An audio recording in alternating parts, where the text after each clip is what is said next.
नमस्कार, स्वागत है आपका हमारे चैनल पर। आज मैं आपके लिए लेकर के आया हूं प्रेजेंट सिंपल टेंस, यानी कि इसका जो दूसरा नाम है इसको प्रेजेंट इंडेफिनिट टेंस भी कहते हैं। और अपने पिछले वीडियो में प्रेजेंट कंटिन्यूअस टेंस के बारे में चर्चा की थी, तो आज अपने चर्चा कर रहे हैं प्रेजेंट इंडेफिनिट टेंस की, सिंपल प्रेजेंट टेंस की। ओके, तो ये जो टॉपिक है बड़ा ही आसानी से आप इसको समझ जाएंगे। और अब अपने बात करते हैं इस टेंस में क्या है। रियल में सबसे ज्यादा अगर यूज होता है डेली लाइफ में तो हम इस टेंस को यूज करते हैं। चलो उसके बारे में अपने बाद में चर्चा करेंगे। पहले अपने देखते हैं कि इस टेंस की पहचान क्या है। राइट, तो देखिए, यदि अपने पास में हिंदी में कोई वाक्य आ जाए और उसके लास्ट में ता है, ती है, ते है, ता हूं आदि ये मिल जाए, यानी कि इससे संबंधित अपने को कोई भी अपने को क्या कह सकते हैं, कोई भी पहचान मिल जाए तो वो कौन सा टेंस होगा जी? Present simple present indefinite tense वो होगा। अब ये बात क्लियर होगी जी। जैसे अपने प्रेजेंट कंटिन्यूअस टेंस में क्या किया था, क्या जाना था कि उसकी पहचान क्या थी? रहा है, रही है, रहे हैं, तो वो उसकी पहचान थी। अब अपने प्रेजेंट सिंपल की बात कर रहे हैं तो इसकी पहचान क्या है? तो इसकी पहचान अपने को मिल चुकी है कि हिंदी में क्या मिलेगा अपने को? हिंदी में अपने को मिलेगा ता है, ती है, ते है, ता हूं इत्यादि। ओके, अब देखते हैं, थोड़ा सा और आगे चलते हैं। अब क्या कहता है ये? अब इसका स्ट्रक्चर अपने को देखना है। कोई भी अपने सिंपल सेंटेंस बनाते हैं ना, उसका स्ट्रक्चर क्या होता है? सबसे पहले क्या लगाते हैं अपने? सब्जेक्ट लगाते हैं, है ना। उसके बाद में क्या लगाते हैं अपने? हेल्पिंग वर्ब लगाते हैं। उसके बाद में क्या आता है जी? वर्ब आता है। और उसके बाद में क्या आता है अपने पास में? ऑब्जेक्ट आता है। ओके, तो ये अपने पास में इसका स्ट्रक्चर होता है। अब देखते हैं कि ये स्ट्रक्चर इसमें इंप्लीमेंट होगा या नहीं होगा। ओके, तो सबसे पहले देखो, ये जो टेंस है ना, ये बड़ा ही कह सकते हैं कि अपने में थोड़ी सी अकड़ रखता है ना। तो देखते हैं कैसे है ये टेंस। ये देखो, ये कहते हैं कि आपको सब्जेक्ट लगाना है जी।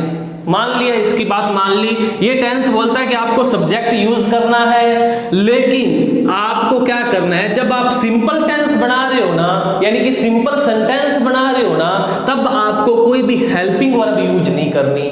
अब इसने क्या बात कही कि आप सब्जेक्ट यूज करेंगे लेकिन आप हेल्पिंग वर्ब यूज नहीं करेंगे, यानी कि इसका जो सिंपल सेंटेंस होगा ना, उसमें हेल्पिंग वर्ब हाइड रहेगी। ओके, उसके बाद में कहते हैं कि आप क्या करेंगे? सब्जेक्ट के जस्ट बाद क्या करेंगे? आप वर्ब को पुट करेंगे। क्या करेंगे? वर्ब को पुट करेंगे। और वर्ब में क्या करना है आपको वर्ब की फर्स्ट फॉर्म लगानी है। ओके, और प्लस आवश्यकता अनुसार एस या ईएस आपको क्या करना है? इसमें यूज करना है।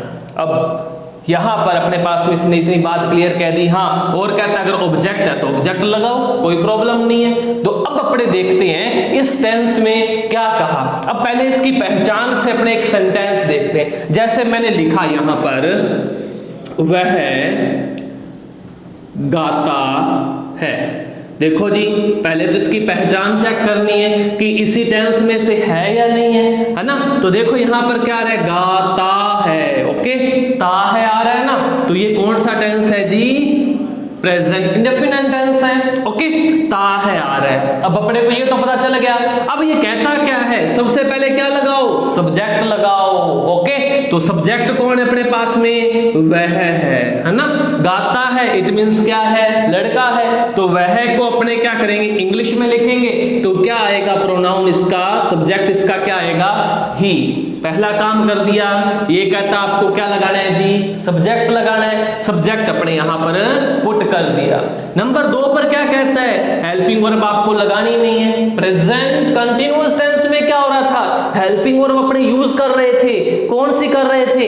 इज आर एम यूज कर रहे थे, है ना। लेकिन ये तो कहता है कि सिंपल सेंटेंस में आपको कोई हेल्पिंग वर्ब लगानी नहीं है। उसके जस्ट बाद आपको क्या करना है? वर्ब की फर्स्ट फॉर्म लगानी है और आवश्यकता अनुसार एस या ES पुट कर देना है। तो यहां पर देखो अपने पास में अपने दूसरा काम, एक नंबर काम तो अपने कर ही लिया है, दूसरा अपने को करना नहीं है। तीसरा क्या कहता है, आपको क्या लगानी है, वर्ब की फर्स्ट फॉर्म लगानी है। वर्ब क्या है, गाना, गाता ना, गाना। तो गाने को क्या बोलते हैं जी, सिंग बोलते हैं, है ना, सिंग। ओके, लेकिन ये क्या कहता है कि उसके साथ में एस या ES भी आपको लगाना है। अब ये ध्यान रखना है कि एस या ES कब लगाना है, कैसे लगाना है। तो इसका रूल क्या है कि वर्ब की फर्स्ट फॉर्म के साथ में अपने एस या ES कब लगाए, कैसे इसको यूज करना है। तो अब अपने चर्चा कर रहे हैं कि एस या ES लगाना कब है। तो इस टेंस ने अपने को ये बताया कि यदि आपके पास में जो सब्जेक्ट है, सब्जेक्ट मींस कर्ता, सब्जेक्ट मींस कौन, कर्ता। यदि कर्ता आपके पास में सिंगुलर है, क्या है, सिंगुलर है, यानी कि एक वचन है, तब तो आप क्या करेंगे, वर्ब के साथ में एस या ES लगाएंगे। क्लियर है। और यदि अपने पास में जो सब्जेक्ट है वो सिंगुलर नहीं है, उसकी जगह क्या है, प्लूरल है, यानी कि एक से ज्यादा बंदे सब्जेक्ट में आ रहे हैं, तो आपको एस या ES आपको नहीं लगाना है। क्या ध्यान रखिएगा, सब्जेक्ट क्या है, सिंगुलर है, तब तो अपने को क्या करना है, एस या ES वर्ब के साथ में लगाना है। और सब्जेक्ट यदि प्लूरल है तब आपको क्या करना है, एस या ES नहीं लगाना, बल्कि उसकी जगह आपको क्या करना है, ओनली वर्ब की फर्स्ट फॉर्म यूज करनी है। ये बात ध्यान में रखनी है अपने को। ओके, अब देखते हैं यहां पर इस सेंटेंस पर चलते हैं। ये क्या है अपने पास में, वह गाता है। ओके, वह गाता है तो में क्या आ जाएगा, ही। एक बंदा या ज्यादा बंदे हैं, बिल्कुल पता चल रहा है एक ही बंदा है, ही, वह गाता है, एक ही बंदा गाता है ना, तो एस या ES लगेगा या नहीं लगेगा। तो आप इसको देखिए, एस या ES इसमें लगेगा या नहीं लगेगा। तो नेचुरली सी बात है, सब्जेक्ट क्या है, सिंगुलर है। जब सब्जेक्ट सिंगुलर हो तो क्या करना है अपने को, वर्ब की फर्स्ट फॉर्म के साथ एस या ES लगाना है। तो यहां पर क्या हो जाएगा, सिंग, सिंग के साथ में क्या हो जाएगा, एस लग जाएगा। ओके, तो ये क्या बन गया, ही सिंग्स, वह गाता है। बस दो ही वर्ड में अपना क्या हो गया, सेंटेंस कंप्लीट हो गया। एक और वाक्य देख लेते हैं, जैसे मैंने यहां पर लिखा, अनीता रोती है, ये लिखा अपने को, ये सेंटेंस मिला, अनीता रोती है ना, ती है आ रहा है ना। ओके, तो अपने को ये पता चल गया टेंस कौन सा है भैया, सिंपल प्रेजेंट टेंस है ना। काम क्या करना है, काम अपने पास में सबसे पहले क्या लगाओ जी, सब्जेक्ट लगाओ। सब्जेक्ट कौन है, अनीता, रोती कौन है, अनीता रो रही है ना। तो सबसे पहले क्या करेंगे, अपने इससे स्टार्ट करेंगे, अनीता। नंबर 1 काम कर दिया। नंबर 2 कहता है भैया सिंपल सेंटेंस में आपको हेल्पिंग वर्ब लगानी नहीं है। ओके, आपको क्या करना है, बी फर्स्ट प्लस एस या ES यूज करना है। तो क्या हो जाएगा, अब देखो अनीता एक है या ज्यादा है, एक ही है बेचारी, है ना। तो इसके साथ में क्या लगाना है अपने को, वर्ब लगानी है। वर्ब की कौन सी फॉर्म, फर्स्ट फॉर्म। वर्ब क्या है, रोना, रोने को क्या बोलते हैं, वीप। ओके, ये हो गया। लेकिन लगाना क्या है, एस या ES लगाएंगे या नहीं लगाएंगे, बिल्कुल लगाएंगे, क्योंकि अनीता क्या है, सिंगुलर नाउन है। ओके, तो क्या हो जाएगा, अनीता वीप्स। बस ये सेंटेंस बन गया। बिल्कुल चुटकियों में आप सेंटेंस बना सकते हो, वह रोता है, वह गाता है, वह धोता है, कुछ भी आ जाए। आपको बस इतना सा फॉर्मूला याद रखना है कि यदि सिंपल सेंटेंस है, आपको क्या करना है, सब्जेक्ट लगाना है प्लस वर्ब प्लस एस या ES आवश्यकता अनुसार उसके साथ में पुट कर देनी है। तो आपका सेंटेंस क्या हो जाएगा, तैयार हो जाएगा। अब अपने माइंड में क्वेश्चन चल रहा होगा कि एस या ES कब लगाना है। तो ये मैं बता देता हूं कि जैसे अपने सिंगुलर टू प्लूरल बनाने वाले रूल्स होते हैं, आपने पढ़ा होगा, जब भी अपने पास में किसी भी सिंगुलर टू प्लूरल अपने चेंज करते तो एक रूल आता है कि जिस भी वर्ड के साथ में CH, SH, X आ जाए, OX आ जाए, है ना, तो ये जब लास्ट में आ जाता है तो अपने क्या करते हैं, इसमें क्या करते हैं अपने, उसके साथ में अपने क्या लगाते हैं, ES लगाते हैं। ऐसा ही है ना।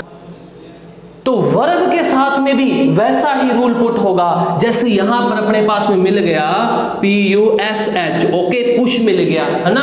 तो पुश का यदि एस या ES लगाएंगे तो क्या हो जाएगा, PUSHES लग जाएगा। लास्ट में क्या आ रहा है, SH आ रहा है, SH आ जाए तो क्या लगाते हैं उसके साथ में अपने ES लगाते हैं। वही चीज यहां पर है, इसको अपने प्लूरल बनाएंगे तो क्या हो जाएगा, ES लग जाएगा। मोस्टली ज्यादातर जो वर्ड्स होते हैं ना वर्ब के, उसमें S ही लगता है, लेकिन कुछ ऐसे हैं जिसके जो वर्ब का जो अंतिम भाग अपने को चेक कर लेना, जिसमें CH आ जाए, SH आ जाए, X आ जाए, OX आ जाए, ऐसे जो सिंगुलर टू प्लूरल वाले जो रूल है ना उसके अकॉर्डिंग क्या कर देना अपने को, उसके साथ में ES पुट कर देना है। अब थोड़ा और आगे चलते हैं। अब पहले अपने को इस टेंस ने क्या बताया कि आपको क्या करना है, सिंपल सेंटेंस जब आ जाए तो आपको ये काम करना है। क्या काम करना है, केवल और केवल सब्जेक्ट लगाना है, उसके बाद में क्या करना है आपको, वर्ब प्लस S या ES लगाना है।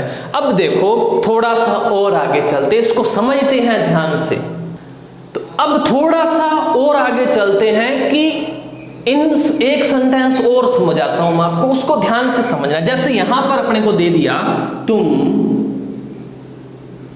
लिखते हो, क्या दे दिया जी, तुम लिखते हो, ये अपने को सेंटेंस दे दिया, इसको बनाना है, ओके।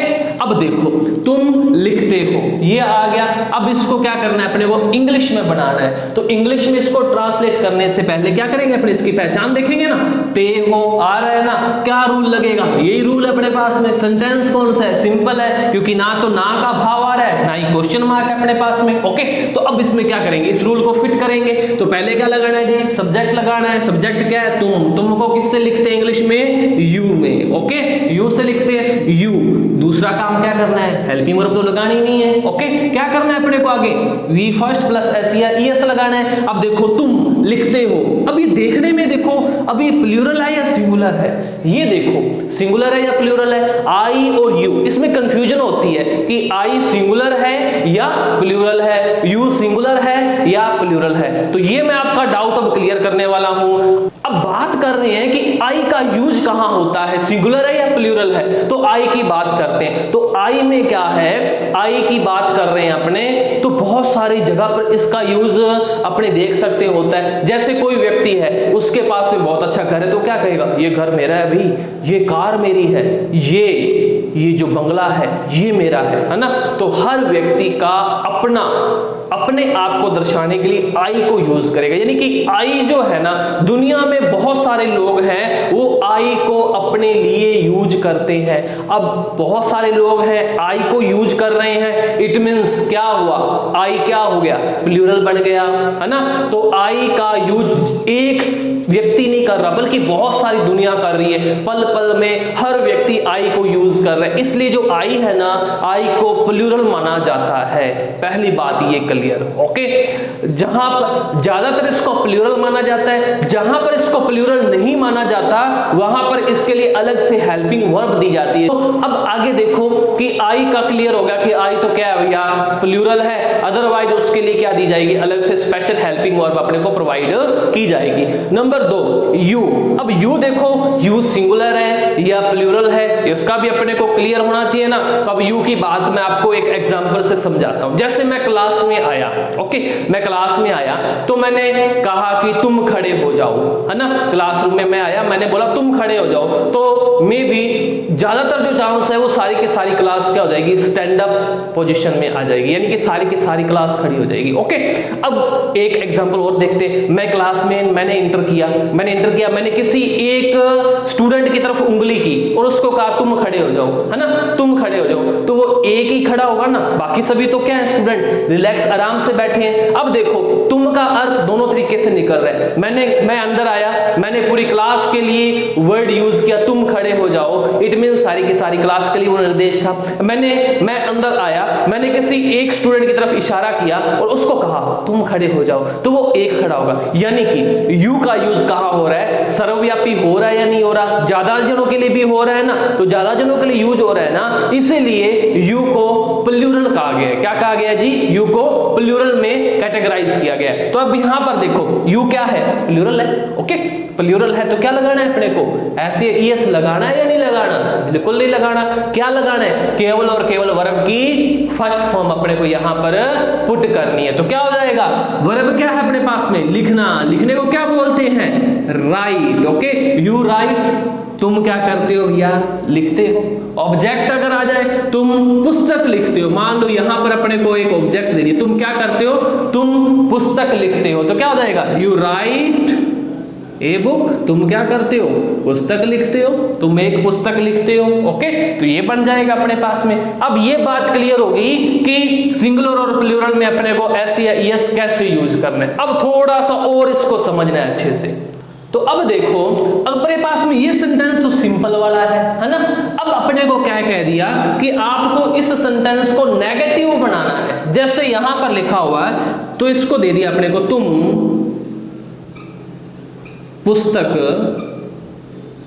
नहीं लिखते हो। अपने को कह दिया भैया जी इसका क्या करना है? आपको नेगेटिव सेंटेंस बनाना है। इसी को क्या करो? नेगेटिव में चेंज करो, है ना। अब थोड़ी सी प्रॉब्लम क्रिएट होगी, क्योंकि ये जो रूल है ना, ये तो क्या अपने के लिए प्रेजेंट सिंपल यानी कि सिंपल सेंटेंस के लिए दिया गया था कि सिंपल सेंटेंस आ जाए ना, तब आपको क्या करना है? केवल और केवल इतना काम करना है ना।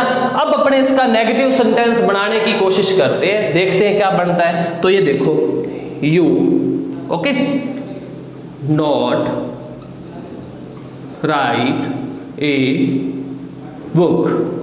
देखो सेंटेंस सही बना या नहीं बना? बना क्या?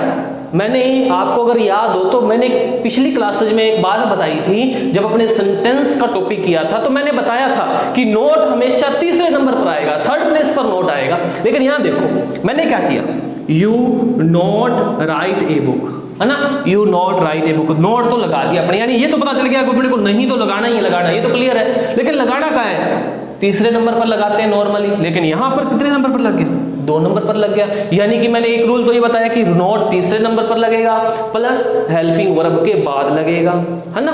अब क्या हुआ? यहां पर तो अपने क्या की थी? हेल्पिंग वर्ब अपने पास में यूज ही नहीं की अपने। ये कहता है कि हेल्पिंग वर्ब आपको यूज ही नहीं करनी है। किस में यूज नहीं करनी? सिंपल में तो करनी नहीं है। लेकिन अगर अपने बात करें नेगेटिव सेंटेंस की, तो नेगेटिव सेंटेंस में क्या करना पड़ेगा? अपने को हेल्पिंग वर्ब यूज करनी पड़ेगी, क्योंकि नोट लगाने का रूल ही ये है कि थर्ड प्लेस पर लगाना है, हेल्पिंग वर्ब के बाद लगाना है। तो अब देखो यहां तो अपने पास में हेल्पिंग वर्ब है ही नहीं, तो भैया समस्या हो गई, है ना, टेंशन होगी ना। अब फिर क्या करेंगे? अपने इसी टेंस के पास में गए, भैया समस्या हो गई है। क्या समस्या हो गई है? ये कहता है कि देखो मैंने आपको रूल बताया।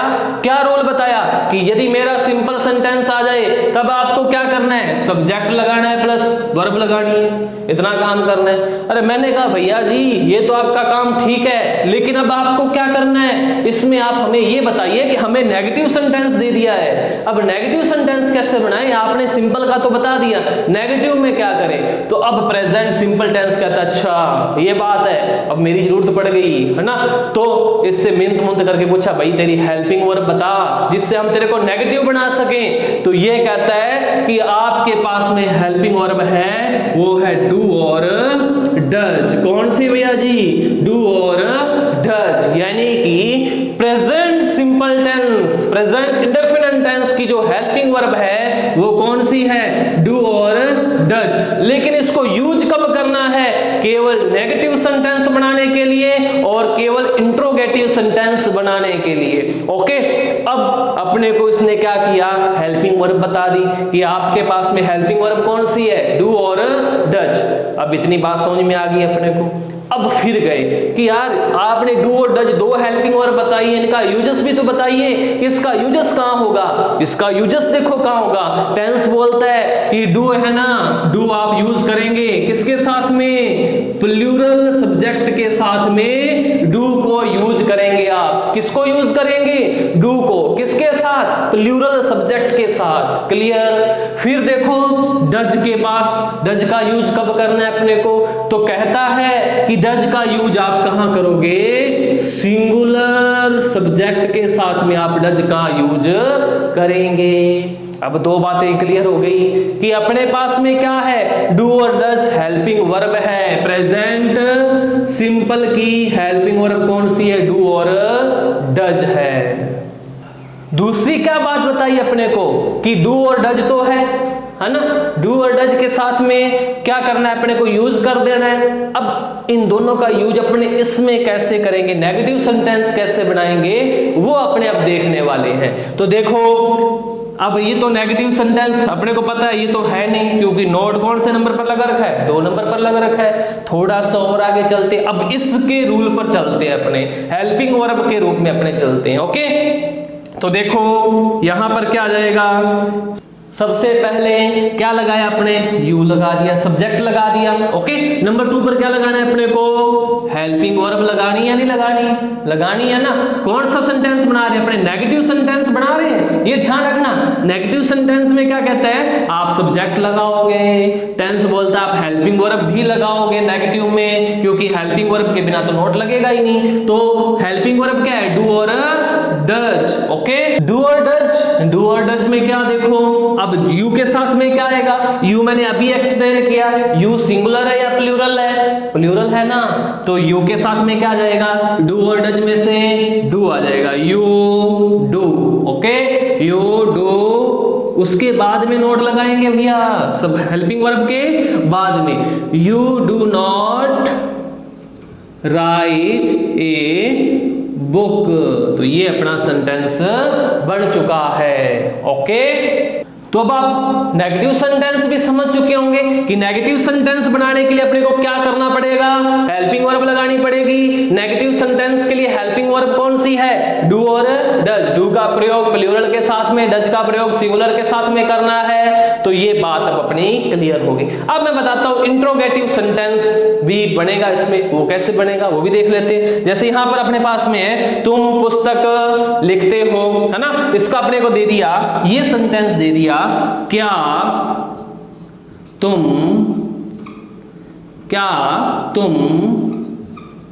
पुस्तक लिखते हो, ये आ गया अपने पास में, है ना। तो उसमें क्या करते हैं, हेल्पिंग वर्ब को वाक्य के शुरू में ले आते हैं ना। हेल्पिंग वर्ब क्या अपने पास में, क्या हेल्पिंग वर्ब, डू है। ओके, तो क्या आ जाएगा, do you right a book और क्वेश्चन मार्क, ये बन जाएगा अपना इंट्रोगेटिव का हेल्पिंग वर्ब वाला टाइप बन जाएगा। ओके, अब जब अपने प्रेजेंट सिंपल टेंस ने जब अपने को अपनी हेल्पिंग वर्ब बताई थी ना, डू और डज, कि इसको आपको कहां पर यूज करना है, तो इसने एक बात और भी बताई थी अपने को।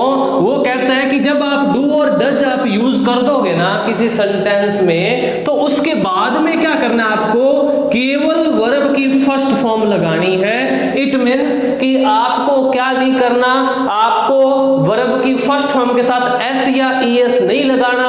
अगर लगा हुआ है तो उसको हटा देना है। क्या कर देना है जी, हटा देना है। क्या नहीं लगाना, जब डू और डज आ जाए तो उसके साथ में केवल वर्ब की फर्स्ट फॉर्म आएगी, एस या ईएस नहीं आएगा। जैसे एक सेंटेंस मैं यहां पर लिख रहा हूं, उसको अच्छे से समझना। जैसे कुमार दौड़ता है, ये सेंटेंस आ गया अपने पास में। ता है आ रहा है, रूल वही लगाने हैं, तो क्या हो जाएगा, सबसे पहले सब्जेक्ट कुमार, क्या आ रहा है, वर्ब लगाना है उसके बाद में, क्योंकि ता है आ रहा है। ओके, वर्ब की फर्स्ट फॉर्म एस या ईएस आवश्यकता अनुसार। तो Kumar RUN run, Kumar singular है इसलिए क्या आ जाएगा, एस लग जाएगा, कुमार रन्स, ये बन गया जी। अपने को कह दिया भैया इसका नेगेटिव सेंटेंस बनाना है, नेगेटिव बनाना है तो क्या करेंगे, नोट लगाएंगे, है ना। तो रूल अपने को पता ही है, क्या करेंगे, कुमार, ओके, कुमार सिंगुलर है या प्लूरल है, सिंगुलर है, सिंगुलर के साथ में क्या लगाना है, डज लगाना है, तो कुमार डज। ओके, तो कुमार डज, इतना हो गया। डज के बाद में क्या लगाना है, डज नॉट, ओके। अब देखो इसने क्या कहा था कि जब आपने डज यूज कर दिया, डू यूज कर दिया, दोनों में से कोई भी यूज कर दिया, तो आपको क्या करना है, केवल वर्ब की फर्स्ट फॉर्म लगानी है। एस या ईएस अगर लगा हुआ है तो हट जाएगा। ओके, तो यहां पर देखो रन्स के साथ में एस ईएस लगा हुआ है ना, एस लगा हुआ है ना, तो क्या हो जाएगा, कुमार डज नॉट रन, ये हो जाएगा। इस बात का ध्यान रखना है कि डू और डज जब अपने यूज कर दिया उसके बाद में केवल वर्ब की फर्स्ट फॉर्म आएगी। ओके, इस बात का ध्यान रखना है। उसके बाद में वर्ब की फर्स्ट फॉर्म के साथ में एस या ईएस नहीं लगेगा, अगर लगा हुआ है तो हट जाएगा। एक सेंटेंस और देख लेते हैं, जैसे लिखा नेहा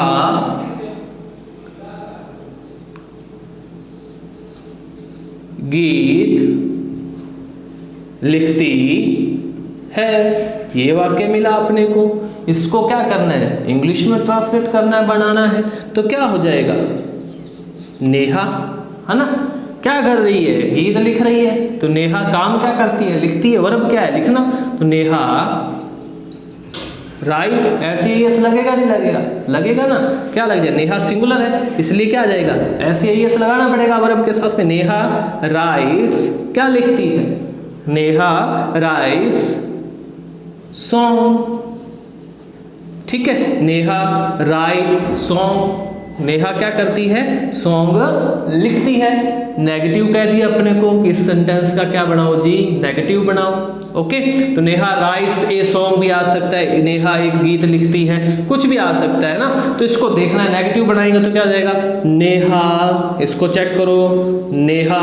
ओके, अब क्या करना है, डू और डज में से क्या आ जाएगा, डज आ जाएगा, क्योंकि नेहा क्या है, सिंगुलर है। Okay, Neha does not. अब देखो यहाँ पे राइट के साथ में क्या लगा हुआ है, ऐसे ही एस लगा हुआ है ना, हटा देना है। क्या कर देना है, इसको हटा देना है। तो क्या हो जाएगा, Neha does not right a song. Okay, ये क्या आ जाएगा, अपना सेंटेंस बन जाएगा। ओके, तो ये रूल भी ध्यान में रखना है कि जहां पर डू और डज का यूज होता है ना, उसके बाद में केवल वर्ब की फर्स्ट फॉर्म आती है, चाहे वो नेगेटिव सेंटेंस हो, चाहे वो इंट्रोगेटिव सेंटेंस हो।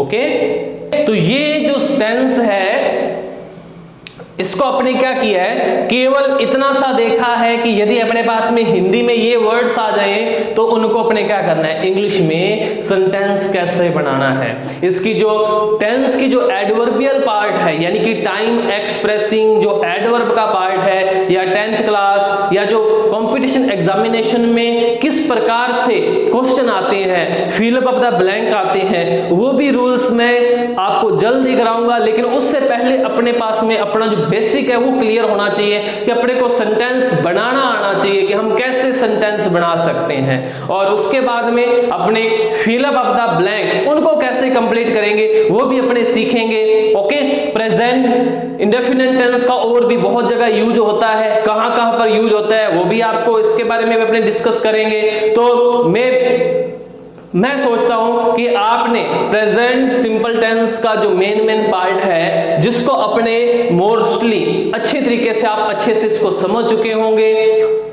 आज अपने जाना प्रेजेंट इंडेफिनिट टेंस के बारे में, सिंपल प्रेजेंट के बारे में। नेक्स्ट वीडियो में नेक्स्ट टेंस के साथ में मिलते हैं। आई होप आपको ये टॉपिक बहुत अच्छे से समझ में आ गया होगा, और यदि फिर भी कोई डाउट है या जो भी क्वेश्चन है वो आप कमेंट बॉक्स में मेंशन कीजिएगा, ताकि हम उसका आपको आंसर दे सकें और उस पर भी हम क्या कर सकें, नेक्स्ट वीडियो में हम आपको उसका सॉल्यूशन दे सकें। Thanks for watching.